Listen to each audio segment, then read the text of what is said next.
हरि आराध्या शरण जी। श्री राधा वल्लभ गुरुदेव। श्री हरिवंश महाराज जी। गुरुदेव भगवान, बहुत हिम्मत करके प्रश्न कर रहा हूँ महाराज जी। पूछना चाहते हैं कि आपके निकुंज गमन लीला के बाद भी जैसे अभी आपके प्रकट रूप का लाभ सभी को मिल रहा है, वो जगत में चारों ओर एक भागवतिक परमाणु का वातावरण बना है, ठीक ऐसा ही लाभ वर्तमान पीढ़ी को, आने वाली पीढ़ी नहीं। भगवान किसी दूसरे को तैयार कर दे बात अलग है, ऐसी नहीं। उड़िया बाबा का आश्रम, वहां नई स्टेशन बन गई थी, इतने लोग आते थे कि नया स्टेशन उड़िया बाबा आश्रम बन गया था। अब जाके आप देखो अखंडानंद स्वामी, अब जाके आप देखो सूरदास बाबा।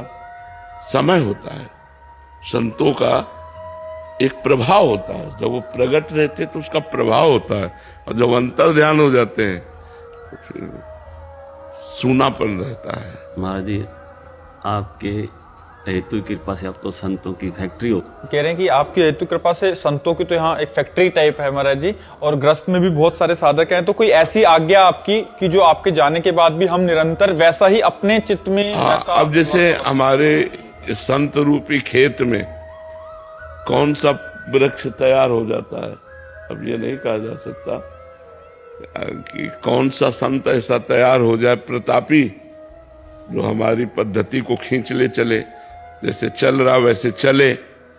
अभी तो नहीं दिखाई दे रहा। अब भगवान इनमें से किसी में हृदय में बैठ जाए और आगे प्रकाशित हो जाए, वो बात अलग होती है। ये भगवान की रची हुई पीसें होती है, वो बेजोड़ होती है।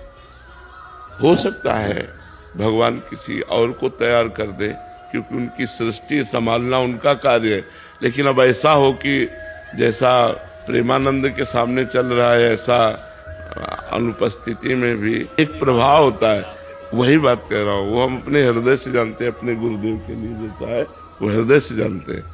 काटने को दौड़ेगा, कुछ अच्छा नहीं लगेगा। पास है ना तो देखे ना देखे है तो एक मतलब हृदय में तसल्ली। तो जब हफ्ते में गए, आंख में से आंख मिलाई, दर्शन किए, एक हृदय में, और ना भी के तो है हमारे दिमाग में है, वहाँ है। और ये हो गया कि अंतर ध्यान हो गए, तब तो एक मतलब असमर्थ हो गए, असहाय हो गए।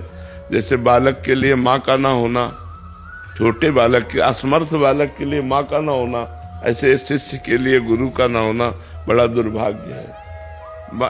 वो बातें बनाने वाली बातें अलग हैं, लेकिन जब मुस्कुरा करके देख लेते हैं प्रगट में जो सुख मिलता है, वो सुख प्रगट में आप जो दर्शन कर रहे हैं, जो संभाषण कर रहे हैं, जो लाभ ले रहे हैं, ये मोबाइल से थोड़ी मिलेगा बाद में। प्रगट का एक अलग आनंद होता है, प्रगट का एक अलग आनंद होता है। मोबाइल तो आकर्षण करके हम तक लाएगा, शराब छोड़ोगे, मांस छोड़ोगे, गंदी बातें छोड़ोगे, लेकिन अध्यात्म में जो कदम बढ़ेगा वो यहाँ के संग से बढ़ेगा, यहाँ के दर्शन से, यहाँ के वातावरण से, यहाँ के भागवतिक प्रभाव से अध्यात्म उन्नति होती है। तो इसीलिए बड़े बड़े संतों ने कहा कि हमें वैकुंठ नहीं, हमें इसी मृत्यु लोक में रखो, क्योंकि साधु समागम होगा, संत समागम होगा। तो संत समागम जब है तो लाभ ले लो, और जब नहीं है तो आगे भगवान जाने क्या होगा। क्योंकि प्रायः अब माइंड में रुपया रह गया है, प्रतिष्ठा रह गई, यश कीर्ति रह गई है, भगवान बहुत कम रह गए हैं। जब लक्ष्य होता है श्री भगवान तो वो मंगल करता है। जिसके दिमाग में श्री भगवान होते हैं उससे मंगल होता है। जिसके, अब जैसे हम वेश तो रखें, अब हमारा उद्देश्य रुपया हो, हमारा उद्देश्य मठ मंदिर हो, हमारा उद्देश्य लोक व्यवहार संसारिकता हो, वो फिर केवल प्रवचन होंगे, उनका रंग नहीं आएगा। रंग तब आता है जहां जिन महापुरुषों ने जीवन बदला है लोगों का, वो स्वयं के जीवन से बदलता है।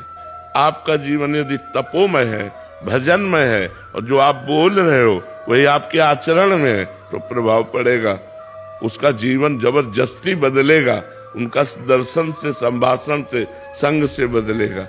पर जब शरीर नहीं रहता तो हम इसीलिए प्रगट में देखकर कहते हैं कि जैसे पूज्य पादुड़िया बाबा जी का आश्रम, अखंडानंद जी का आश्रम, बड़े बड़े महा, उनके सामने जो था वो अब नहीं।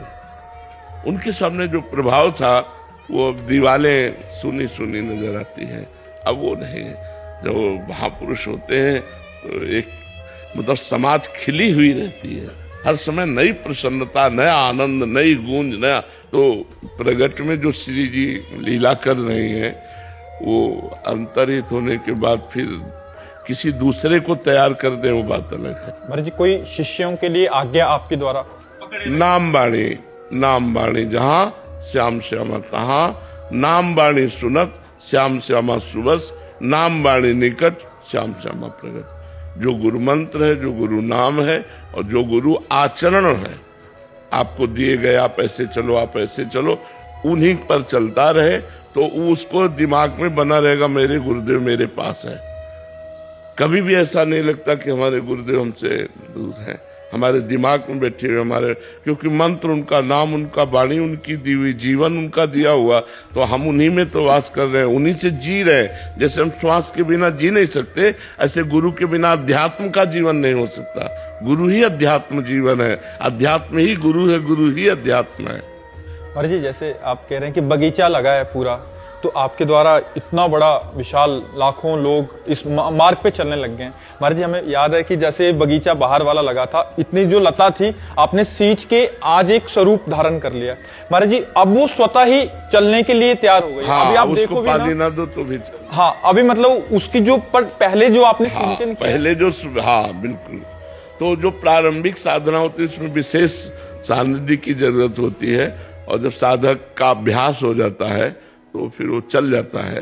पर गुरु एक ऐसा संबंध है कि वो किसी भी स्थिति में हो, शिष्य अपूर्ण नहीं रहता है, शिष्य अपूर्ण नहीं रहता, उसको कभी पूर्णता का बोध नहीं होता। सदैव गुरुदेव की कृपा की याचना बनी रहती है, आजीवन गुरु की कृपा की भीख मांगने की इच्छा बनी रहती है कि हमारे गुरुदेव हम पर कृपा करते रहे। कभी पूर्णता, इस मार्ग में कभी पूर्णिमा नहीं आती, इस मार्ग में कभी पूर्णिमा नहीं आती। यहां से जब कोई जाता है तो अतृप्त ही जाता है, कभी कोई तृप्त होके कि भजन से हम तृप्त हो गए, हम ऐसा, इसमें संतोष नहीं है। इस लोक व्यवहार में संतोष है, लेकिन भजन में असंतोष बढ़ता जाता है, और हो और हो और भूख बढ़ जाती, रात दिन भजन करने पर भी भजन की अतृप्ति। तो इसलिए हर समय याचना बनी रहती कि ऐसा भजन हमारा जैसा चल रहा है निरंतर चलता रहे, तो गुरु कृपा से कोई अपराध न बनने पाए, कोई विघ्न न बनने पाए। अच्छा, कोई विघ्न और अपराध बना भी तो दौड़ के चले गए। डॉक्टर है, नजदीक अस्पताल होने पर मतलब एक भरोसा रहता है ना, तो गुरु एक अस्पताल है। महाराज जी, हमसे ये गलती, अपराध बन गया, हमारा भजन रुक गया, वो डांटेंगे या वो समझा देंगे या वो क्षमा कर दे, कहते ही बात सुधर जाएगी, ये हमें पक्का विश्वास है। अपनी बात सामने रखते ही वो उत्तर दे न दे, आपकी बात सुधर जाएगी, क्योंकि वो कल्पतरु है। जो कामना लेके जाओगे उसकी पूर्ति हो जाएगी। संत कल्पतरु है। गुरु की नजर पड़ते ही शिष्य का जीवन उज्जवल होता चला जाता है, उसका भविष्य मंगलमय होता चला। गुरु का सानिध्य तो अत्यंत आवश्यक है। हम चाहेंगे कि सबके गुरु का सानिध्य सबको प्राप्त होता रहे, कभी कोई अपने गुरु से विमुख न हो, कभी कोई अपने गुरु से वंचित न हो, कभी कोई अपने गुरु से प्रगट में दूर न हो। गुरु का, जैसे हर बच्चा माँ के प्यार से पोषित है, ऐसे हर शिष्य अपने गुरु की कृपा दृष्टि से पोषित है।